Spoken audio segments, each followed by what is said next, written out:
Right then, lads, welcome back to Kossi's Arsenal podcast. My name is Kossi. It's a beautiful Sunday, and we are back again with the early Arsenal news show where we discuss basically everything Arsenal in the morning. Andre Onana is available. Inter Milan are closing out, closing in on that deal. We will need a goalkeeper, by the way, since Leno is also leaving, but it looks like Leno won't be going to Inter Milan. Can Arsenal go and get Andre Onana free, available? This time, all the bans will be away, so probably we could go back for Andre Onana. Martin Odegaard did play for Norway yesterday. Dusan Vlahovic, another big setback. Dortmund are in for the player. Thomas Partey, more misery around Thomas Partey, and of course that has led to links between Arsenal and Zakaria being stepped up, as well as Dejan Kulusevski. Maybe thinking about the possibility that if Partey gets that injury become long term, we could actually use either Zakaria or Dejan Kulusevski. And Donny van der Beek has also come out and said he will leave Manchester United in the January transfer window if nothing changes in terms of game time. So that and more we are going to discuss in this episode of Arsenal News Now. Smash a like on the video, subscribe to the channel, guys. Thanks everybody. You guys, the likes are up and the comments are up, and of course that is what we want. I'm going to ask you a question as part of our series, quiz series in our videos. And this question is going to be very, very easy. In which year did we sign Alexander Hileb at Arsenal? We brought him from Germany, but in which year did we sign Alexander Hileb? And I want to thank everyone who joined us yesterday for the Arsenal debates episode 1, where we were actually picking the best 11 that has played for Arsenal ever since we started watching it. So basically that's it, guys. We're sponsored by the beautiful people at H&A Scammers, so make sure you do check them out. Their information will be down in the description. Check them out so that you can actually play all the games that you have ever wanted to play. But at the moment, let's get into the content. Andre Onana. Now, Fabrizio Romano has actually come out and said that Andre Onana is available. Inter Milan are doing whatever they can to sign him on a free. There are a couple of agreements that have been reached, but for me, Andre Onana, how many times has he had agreements with a team?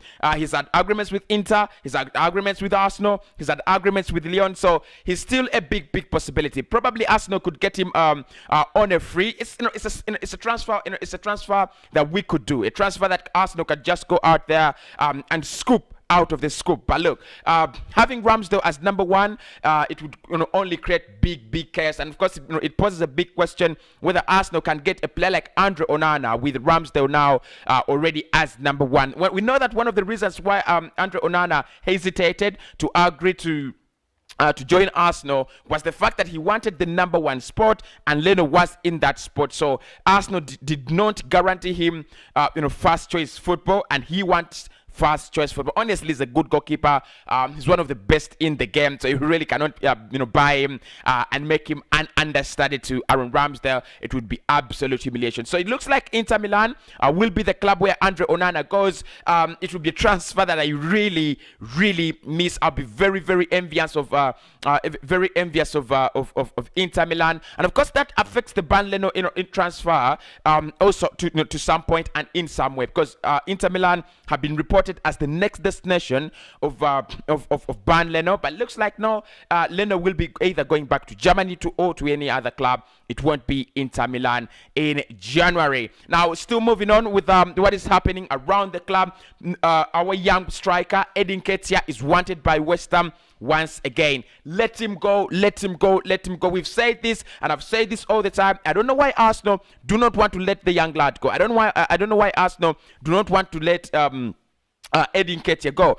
Definitely, it's very sure and it's very vivid. We're not going to give him the game time he wants. We're not going to give him what he wants in terms of game time. And blocking his opportunity at the moment is absolutely selfish from Arsenal. Last January, he was wanted by West Ham again. We blocked the move. In the summer, he was wanted by a couple of clubs. We blocked the move. I do not know why Arsenal is trying to block the move. Maybe we want him to sign a new contract so that we can get a decent fee out of his transfer. But look, I think Arsenal should be moving on from Edin Ketia.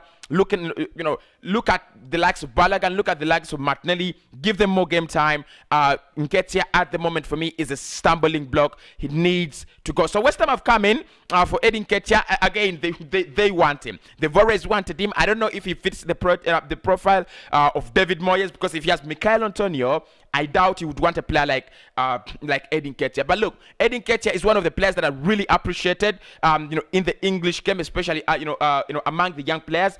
Really, really appreciated, and West Ham are saying they would do with an Eddie Nketiah. So probably let's wait and see if that match is also true with Eddie Nketiah. Now, Balogun has also already come out and said he wants game time. So Eddie Nketiah, Balogun, that debate we've already had on the channel. So probably I'll go for Balogun to stay and Eddie Nketiah to leave. Moving on in terms of transfers and players being frustrated without for the lack of game time. Donny van der Beek, as I had to say Balogun, but Donny van der Beek has already has come out, and this is according to the big man Fabrizio Romano. Donny van der Beek has come out and said he will leave Manchester United if nothing changes. Now, according to Romano, of course, you know how Romano is very, very sensitive with his content. He said Donny van der Beek is still respectful, is still professional with Manchester United, training professionally, very calm, and is very, very concerned about the well-being of Manchester United. He loves the club, he loves the players, he loves the environment, and he would love to be a success at Manchester United. However, he said that because there is a lot of, there's a lot of uncertainty with his future and whether he's going to be playing football. And now that Ole Gunnar Solskjaer looks to stay in the job, it's very, very hard to convince Donny van der Beek that he's going to be a regular starter for Manchester United, or at least a regular player from the bench for Manchester United. And of course, with the World Cup coming in 2022, in November, December, look, boy oh boy, he needs to get himself fit. He needs to get himself picked, for the squad in the World Cup. Of course, that is going to come with game time. That is going to come with brilliance in games, and that is going to come with consistency, which he is never going to get on the bench. So what is happening at the moment? Fabrizio is saying yes, the player is very, very professional, very calm, and very, very tolerant with all the business and whatever kind of sagas going on at Manchester United. But if it doesn't change, he is going to leave in the January transfer window. This is where Arsenal kick in, because I think we are the two clubs interested, Arsenal and AC Milan. Of course, AC Milan, for the fear of losing Stefan Kessie, they want to step up their game. They want to step up their efforts to get a player like probably Donny van der Beek, who plays in that area. Of course, really, really very, very different from Kessie and what both of them provide. But definitely, if they lose Kessie and get Donny van der Beek, yeah, it would be interesting. But will Manchester United let go Donny van der Beek? Let go of Donny van der Beek in the January transfer window? Maybe if he explains to them, look, I have the World Cup. I need to be selected for the World Cup, and I need to be fit and consistent to be playing first choice football for my country in the World Cup. Because in the Netherlands, so many talent is not. Of course, we know when it comes to Netherlands and talent, what can we say? A lot of talent is coming up. A lot of talent has always came through.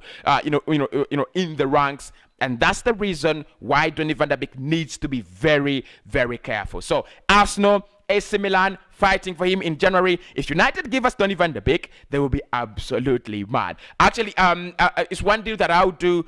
Get Donny van der Beek on loan with an obligation to buy for 50 million, because his boy, oh boy, he's just exciting. Now, talking about exciting, we have news that is not really, really exciting on our end as Arsenal. We've been talking about Mane, Salah injured. That is not exciting for Liverpool fans. But look, to start with, injury updates. Kolasinac did get a nasty injury, and look, we don't like Kolasinac. I do not like Kolasinac, and you know that. But he is a national player and he's a football player. Look, that injury, that tackle in which he sustained the injury was a nasty, nasty tackle. So Kolasinac, nasty injury. Of course, with Kolasinac, getting an injury is the worst news you'll ever get for as an Arsenal fan. One, that means he doesn't live in the January transfer window because he's gonna be injured. And I think throughout December, January, and probably February, he picked up a very, very nasty injury. It could it could keep him for some keep him out for some time,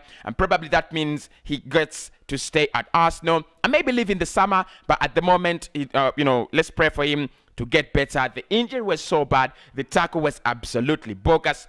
Bull, bull, bull. Complete the word. Right, let's get into more depressing news around Thomas Partey. Misery is piling and piling and piling. For Ghana, they have accepted their fate. Look, sorry Ghana, we are sorry, but Ghana, they have accepted their fate that the player will not be featuring for them in their last World Cup qualifiers against Ethiopia, where they did struggle, and against South Africa. Now, they were hoping that he would join them before the Ethiopia game. It didn't happen. They were hoping that he will join them before the South Africa game. It didn't happen. And news coming in shows that Thomas Partey's injury is actually not as slight, not as small as we anticipated. Now, that has, of course, on the transfer side, that has led to the step up in links and rumors around players like Zakaria and Dejan Kulusevski. Now, reports are that Arsenal is stepping up their interest in Dennis Zakaria and Dejan Kulusevski, following the fact that Partey will be out for quite some time. So, look, however true that is, however not true that is, I don't know. I don't care. I want Thomas Partey to be fit. I want Thomas Partey back. Now, talking about players that we could actually miss out, Dusan Vlahovic is one player that we could miss out. I said this, when I did the first story about Kulusevski, and I said there's gonna be a lot of competition on him. They're gonna be, if he's that good, clubs like Borussia Dortmund are going to want him. Look, Dortmund are going to lose Erling Haaland in the summer. They are already struggling with Erling Haaland's injury, and now if they lose him in the summer, they are looking at where do we go from there. Of course, at Dortmund, I don't think they are really scared about losing any player, because in terms of replacing players, they are top class. So they're looking at Dusan Vlahovic as one of the possible replacements of Erling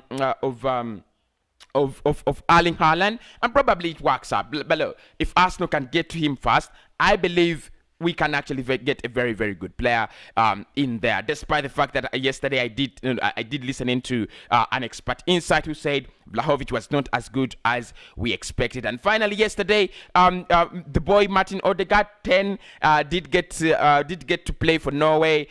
In his, of course, the game really ended 0-0, so there were no real pigments of him there. But look, he played, and he's one of those players that are playing for Arsenal and on international duty. Guys, that is the update early this morning. Andre Onana heading to Inter, but available on a free. Odegaard featuring for Norway. Dusan Vlahovic could go to Dortmund.